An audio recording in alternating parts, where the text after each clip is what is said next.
a bit of a different video from me today, and I'll show you where we are. We're still here at Stonehenge. Well, obviously not still here. I've been to work since the last time I've done the video. And I'm with a couple of friends. Jamie here. Hello. And Sarah, of course. Sorry, didn't mean to cut you out. And we're going to do a bit of a van tour on Jamie's van. He's got a pretty unique van, and it gets a lot of interest, so I thought I'd show you around it. And I don't think it's had much showing on YouTube, so it's going to be a bit of a first. So first of all, let's see what sort of van it is. Tell us a little bit about your van, Jamie. So it is, it's an ex-German Red Cross ambulance. They owned it or used it sparingly, or very little, up until about 2016 or 2017, I think. And then there's no exciting story of how I travelled to Germany and imported it. I just bought it off of eBay basically, and someone did all the everything else. Still an ambulance when I bought it, like blue lights, stretchers and stuff. Yeah, that's about Ex-military then?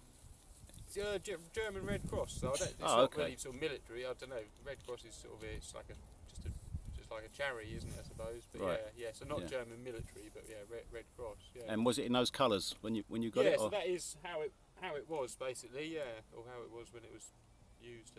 Yeah, apart from the bottom foot of it that's now black, just because it's easier to repair, roller it with a black bit of hammerite than try and paint it all. But yeah, it's basically out externally, it's as it was, all the windows and stuff. So I haven't changed anything. It's just pulled the stretchers out and started creating something inside.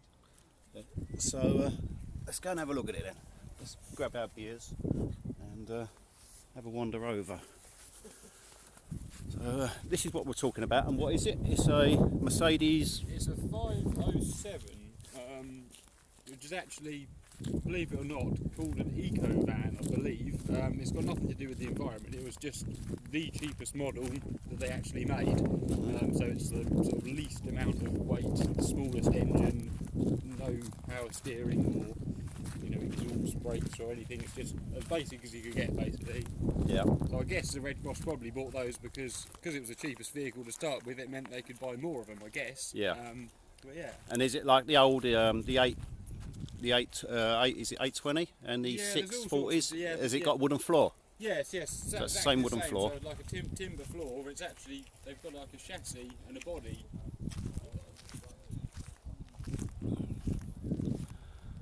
Okay, so you can see why I wanted to do a tour on this one. I should have been more prepared and actually like unlock the doors and stuff. Go around and do that. We'll do that as we go. Yeah. Right, so Anyway, you want to start? yeah, so you've got a log burner. Yeah, got a wood burner. That's Let me jump. Okay, so you put this in yourself, your log burner? everything you see is done by me, and there's almost nothing that's been bought new. It's all just reclaimed or scrap caravans or something somebody's put in a skip, basically. See if I can get the gimbal to work in the right direction. So yes, it's really basic. I guess you've got power steering or not? No power steering? No power steering. Oh wow. No, that's why the steering wheel's so big. Just switch around, I'll show you the... Yeah, you don't want to be turning the steering wheel if you're not moving. It's hard work. So you've got a permanent bed in the rear. Fixed bed. And then I'll do the back doors and show the garage and stuff if you like, separate. But basically, when I built it, there was no plan at all.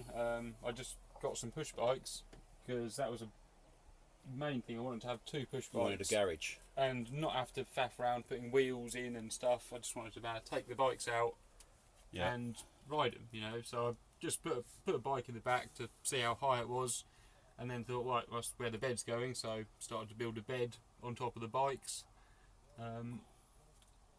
Then dismantled an old caravan, found this kitchen, which is by fluke pretty much the right size. So that went in, and then it just kind of kept evolving, really. Just kept sort of putting bits in and measuring, and well, I say measuring loosely. So in total cost, what did the cost of The build, buying the van, building the van? the van was 10, and everything that's in it, I think when I first built it, I added it up, it was under 300 quid. Oh wow! For like all of this stuff, Yeah. Because it's just scrap caravans, there's bits of old advertising board, and I mean I'm quite lucky to have people that have got barns and old caravans and stuff laying around, so I had access to a lot of materials, but it was all just reclaimed stuff. And it's also a lot of things that people spend money on, like solar and batteries and your water pumps and stuff like that. I've got a 160 watt fold out panel. So you've got no solar on the roof? No, well, I've upgraded actually. I've got given two all of 20 watt panels and this charge controller. Yeah. So that's literally. But if it's a sunny day, it's enough to charge. Yeah. It does the job. I haven't got haven't got laptops, don't work online or anything like that. So you don't need if you don't need it, why spend the money on it? It's just depends what you need. But for me, electricity is not a big issue really. And I was talking to you yesterday. You said you don't use a lot. You just use just a phone. Got some LED lights, maybe some music. I haven't got anything else really. Yeah. That's it. Because everything's out of caravan. It's all runs on gas. So. And again, you're full time as well, yeah. Yeah, so I live in it. Yeah. And how long have you been in it? In this van, I think about 2 years, maybe a little more, and then about 2.5 years in a previous van before this. Yeah. So I had another old Merc coach build, but that was a bit rotten, shall we say. So it was easier to buy another van and build that out than try and kind of repair what I already had. So yeah. So do you get like a classic insurance, or is it just a normal? I just insure it as a classic vehicle because it's just cheaper than, and I couldn't register it as a camper van because obviously they changed all the laws and things, haven't they now? So I didn't even try. It's just registered. Doesn't really bother you. No. I mean the only things is cheaper insurance, isn't it? And I insure it's a classic car, and you can drive faster. You can drive in the outside lane, but you probably won't even get to 70. No, it's completely irrelevant. 50 is about it's max really. You wouldn't want to go any faster than that in it. Yeah. Yeah, I remember using our convoy in Wales, wasn't there? Yeah. You had the joy of following me for a little while, didn't you? Yeah. You get to sort of see the sights quite well. It's not a rush journey. But I mean, it's your own, so it doesn't need the burn. Exactly. It wasn't a priority. It was more the space of the vehicle and the mechanical simplicity that's important to me. Yeah. And having something that's just got a bit of character, a bit of soul and sort of history to it. Yeah. It's kind of more. I mean, like I said, it certainly got my attention when I saw it first time. I think a lot of other people, well, I've seen people looking at it as they've walked along past here. A lot of people get to look at it and take a photo or something. Yeah. But, yes, it's got a lot of character. Yeah. But just keep it simple, really, is more. Yeah. What's it do to the gallon then? About 18. 18 to the gallon, so it's not the most friendliest. Is it diesel then? Diesel, but you can put alternative fuels in, like cooking oil and, well that's about it, diesel, cooking oil, so that brings the price down a bit and makes it smell nice. You've got sort of a fish and chip shop aroma at the back. Make you hungry. As you drive around the seafront and make everyone think of fish and chips. That's it, Right, so you've got LPG, I guess, or you just got a little cylinder? So part of my job is delivering Calagas, so it makes sense to use Calagas. For most people, it's it's an expensive option, but obviously for me, it's daft not to. Yeah. Because I'm delivering the bottles every day, so on most days. So and again with using all the caravan stuff, and it saves having the So you've got a great view out the back windows when you're in bed. You can see there, nice little shot down the drove. It's a beautiful day today.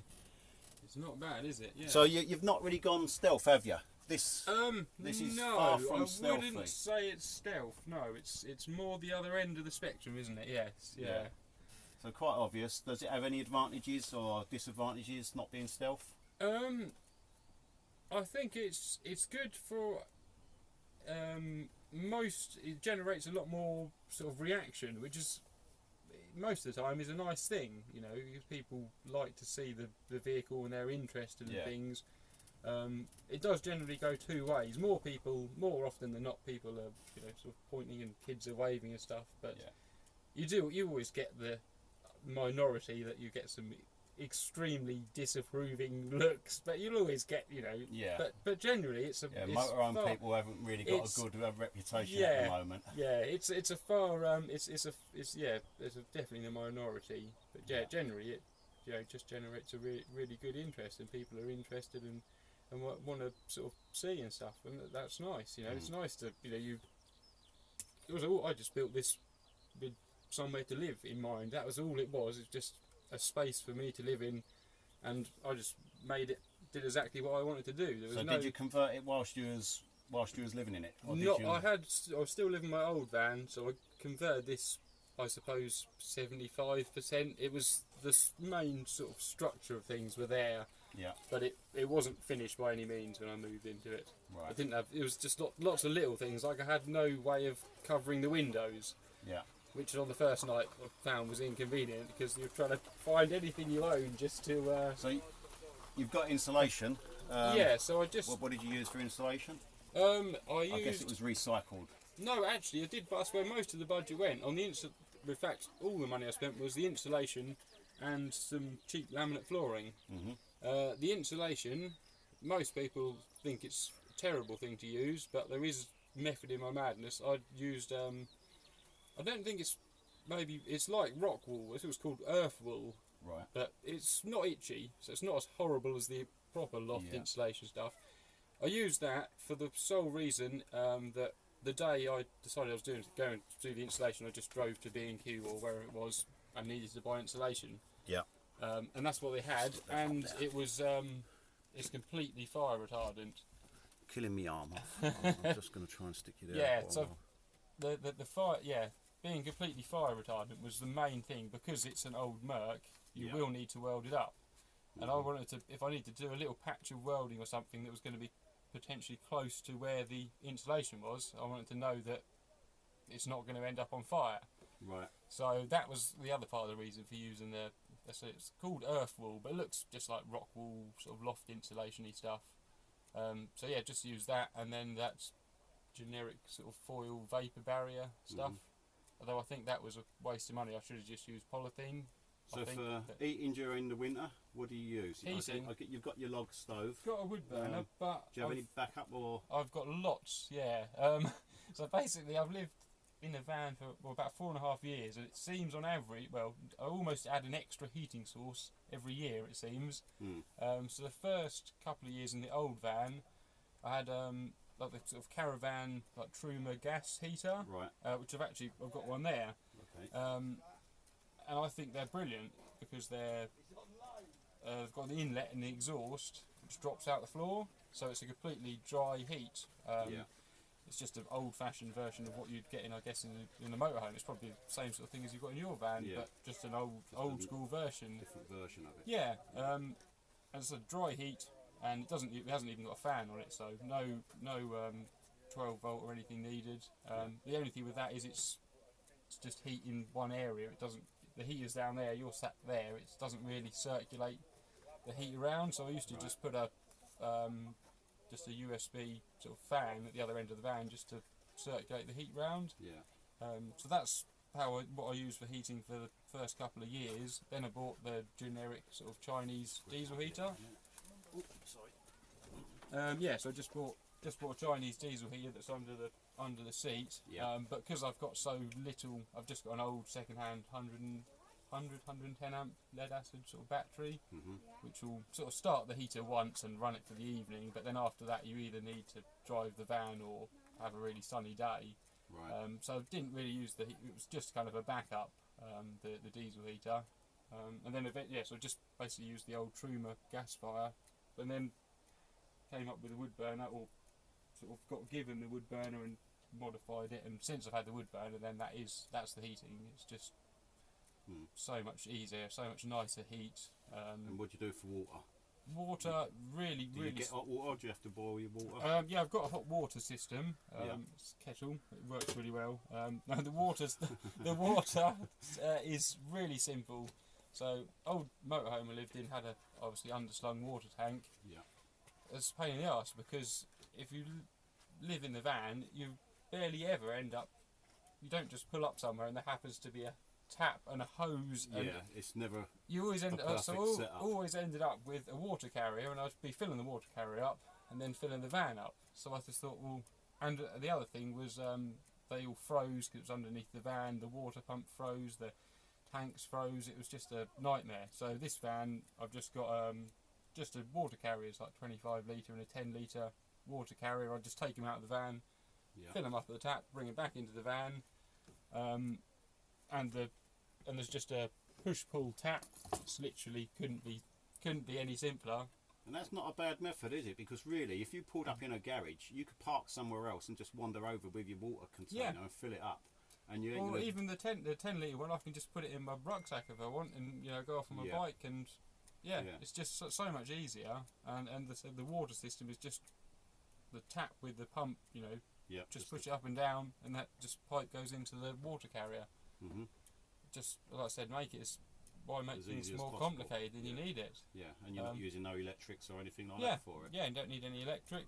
It just does the job. But the only thing I would like to change is change to a foot pump on the floor. All right, yeah. Just purely because if you want to wash your hands or something, you need a hand to operate the tap. Yeah. You And can again, put if you're going to wash your face, you've got to pump it and that's catch it. water. Yeah. So I would like to probably change it to a foot operated, like out of an old caravan or something. And you've got an oven as well, is this? I've got an oven, oven and grill, which just came out of the caravan. Yeah. Does the job. You can get a pizza in there, so that's all we need. Or some roast potatoes, yeah. So that was and so got fridge and stuff which runs on the gas. Works really well, but I wouldn't recommend spending money on a freeway fridge just purely because they're. So this is 12-volt fridge, or is it? No, this is freeway, so it's like an old caravan fridge. So it'll run on mains, which works well if you ever have mains, which I pretty much never do. So that's irrelevant. Similar to the me. 12-volt just uses up all your battery and barely cools anything. Mm-hmm. But it does work. It does work well on gas. But the main pain in the arse is just they've got to be completely flat. Yeah. If you're parked on the wonk, it just uses your gas and doesn't do anything in the way of cooling stuff. Right. Yeah. So it's a pain, but it was free. So, and again, then having delivering Calagas, you might as well use gas for as much as you can. Yeah. For me. Yeah. So it's ideal for you. yeah. So the gas does the heating if I'm not using the wood burner, does my cooking, does the fridge. Mm-hmm. Does the job. So you have a little garage here at the back as well. Yeah. Little So garage at the back. Yeah. I mean, it's never really got finished. The garage. It was just a space, and I had ideas of I have all this racking but I just put the stuff in. It fits, and what more do you need from a garage? You just need space to put stuff, don't you? So it's just bikes, emergency loo, and logs and stuff. Yeah. So I've seen from your Instagram account that you've travelled around Britain quite a lot. Reasonably, yeah. Have you been abroad in it? I haven't been abroad, no. I've only literally stayed in anywhere England. sort of on the mainland. Well, I've one or two ferries up in Scotland, but other than that, just the mainland UK really. Yeah. But with my work, I usually, I have 2, maybe 3 weeks off at a time. So, and there's quite a lot to explore here, really. And, yeah. It's not a bad country when yeah, the sun's out like no, today. exactly, yeah. So has it been reliable? Have you had any big I've issues had with no breakdowns, no. But I think just trying to think. Well, I've had to rebuild the front brake calipers a while ago. Yeah. The seal was just sort of old age. Replace a bit of the exhaust that fell off, and there's probably some. I think most of the things is just sort of perishable part, like the shock absorbers needed changing, and I think the brake master cylinder had to rebuild that when I first got the van. It's just it's just the sort of things that sort of perish, but mechanically, no, touch wood, and I've never actually broken down or anything. No. These have a wooden floor, yeah. Yeah. And it's the same as the 640 or 620, whatever they're called. Did you have any issues with that, or is the floor been sound? It looked reasonably alright, and I was in such a rush, I was like, sorry, I'll leave it alone. Because I thought, I'm not going to pull it up, because it's you know, it's pretty solid. There wasn't. It had some welding done, but nothing around the floor or anything. It all looked pretty good, so I thought I'm probably going to make more of a mess of it. Although it would have been nice to take the floor up and clean it all and paint it, I thought it's all original. It's all sealed down. It's sealed. Don't disturb I thought anything you don't see. I just thought leave it alone. You could end up with a bigger mess. Yeah, basically. So yeah, it wasn't too. You know, there's a lot of people who buy these sort of old Mercs, and they do come up for a lot less than 10 grand. You can get one for 2-3 grand, but you'll end up spending, I don't know how many thousand getting it sorted out in the first place.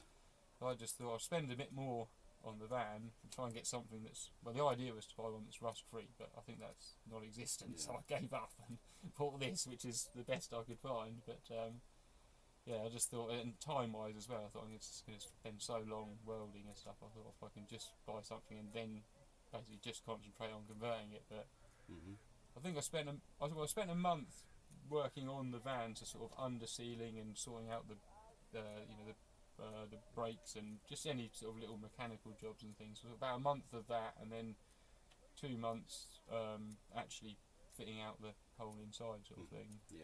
I was still working, but if I wasn't working, if I was awake, I was working on the van. That was all I did for sort of 2 months. So you're pretty much like me. You have a place of work that you work so I've got regularly. a sort of a regular job. I mean, it's a little bit flexible. You travel out on the weekends and on your time off and stuff like that's that.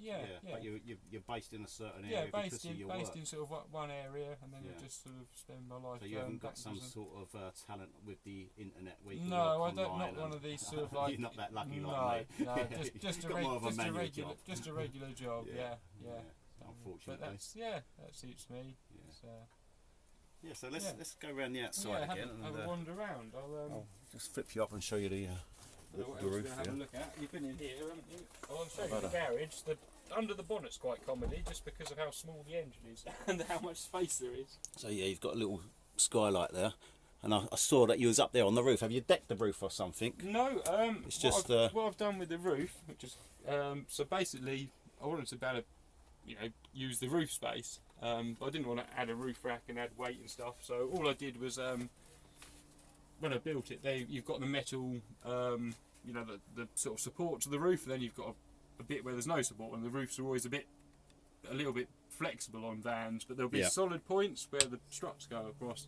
So I just got a permanent marker and drew round where all the supports were, so when I go up on the roof I could see where the marks are, and I could just walk around on the roof on top of all the supports. Right, yeah. But only recently, like I said, I've been in the van about 2 years. So only a few months ago I sussed out that I could modify the roof vent to open fully, so you can actually get up there, which is a nice. Because I'd spent ages climbing up the back door, which was just lethal. It was just an accident waiting to happen.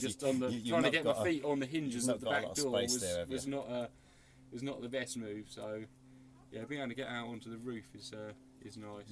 Especially in the morning, if you're not quite, you sort of want to stick your head outside and see what's happening, but you don't actually want to. You're not quite ready for the outside world. You don't want to sort of undo the door and stuff. You can just stick your head out and see what's going on. Okay. Let's give us a quick spin around the outside and.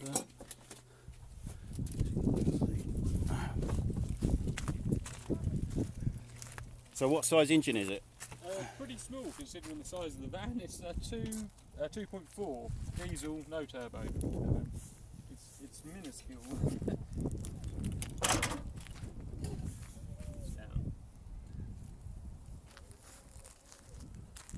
Have you managed to get yourself stuck? I haven't actually got stuck. No, it seems reasonably good sort of on a muddy field, but I mean I haven't pushed my luck too much. But I don't know if I can pick it up. But it's in there somewhere. It's but a lot of these have a 4-litre engine, so obviously there needs to be quite a bit of space for a 4-litre engine. It's pretty good under the bonnet. It's pretty sound. Yeah, it's all right. It's not as rusty as a lot of the vans like this I've seen. No, like I said, I did look for a while to try and find one that wasn't too rusty, but. So did you actually go out to Germany to see this, or? No, it was like I said, it was imported into this country by somebody else. And they registered it in this country. Registered on eBay. It was on eBay for quite a long time. It started off very expensive, and then it slowly got a bit cheaper and a bit cheaper. And, until I eventually went and looked at it. let's have a look at that. And if you want to see any more pictures of it or anything like that, Jamie's got an Instagram account. Instagram, it's Bestwick9. It's just literally Bestwick number 9. I'll put you in the titles I'm a bit of a hidden account because the profile picture isn't even my van. It's just been the same one for years, but spin around there.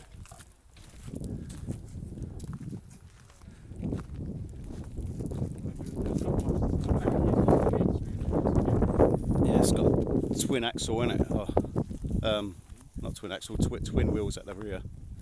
So I guess that stops you getting stuck. helps a bit, yeah. This is the parking sensor system. It's a snap. I wish I had that on the rear of mine. It works because I drove into a wall and bent that in slightly, and then I drove into a tree and I've bent the middle now, so it works.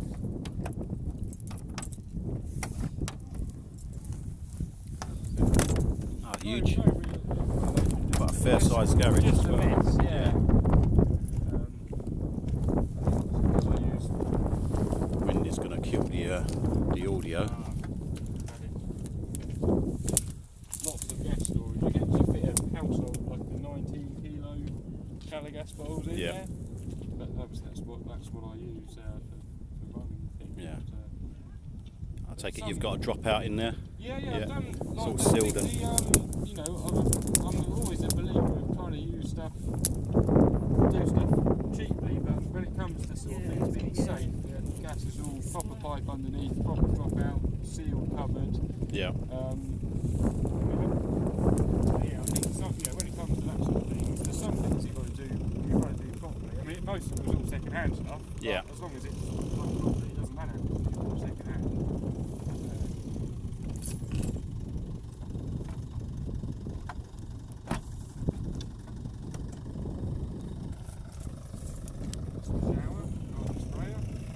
Oh, right, okay, so that's what you use as your shower.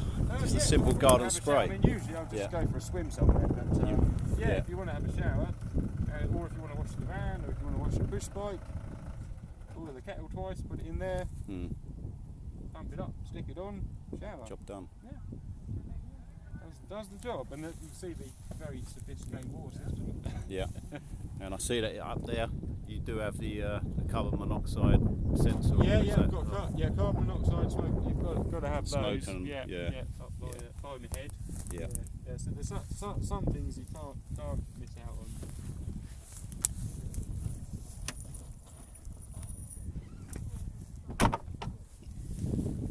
Yeah, so I like that tour of the van.